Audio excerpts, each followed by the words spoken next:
আমি মন্দিরেও যাই আর বাড়িতেও পুজো করি। মন্দিরে যখন গেছিলাম তখনের একটু ভিডিও করে আপনাদের সামনে দিলাম।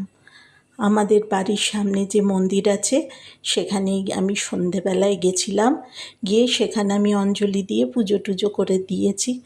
আর মাকে গতবারে ফল দিয়েছিলাম, এবারও ফল দিয়েছি, কিন্তু তার বিনিময়ে আমি কিছু আশা করি না বা আমি বলি না যে মা আমাকে এটা দাও।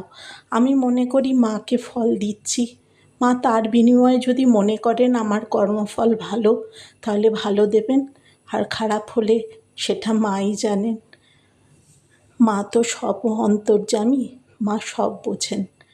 আমার বাড়িতে ফেরত এসে আমার পুজো করতে কিন্তু দেরি হয়েছিল, রাত্রি 12:30 হয়ে গেছিল পুজো করতে করতে।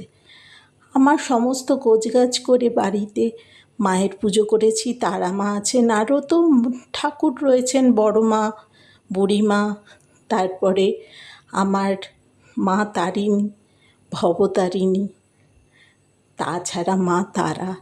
তারা মাকে আমি ভীষণ পছন্দ করি, ভীষণ ভালোবাসি। পছন্দ না, মা আমার একদম কাছের মনে হয়।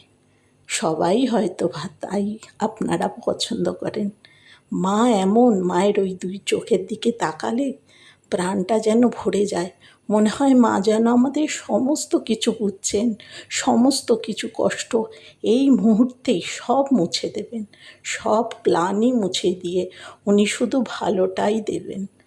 মা, তুমি সবাইকে ভালো রাখো, সবার মঙ্গল করো, জগতের কল্যাণ করো। এই বলে আমি আমার ভিডিও শেষ করলাম। শুভরাত্রি।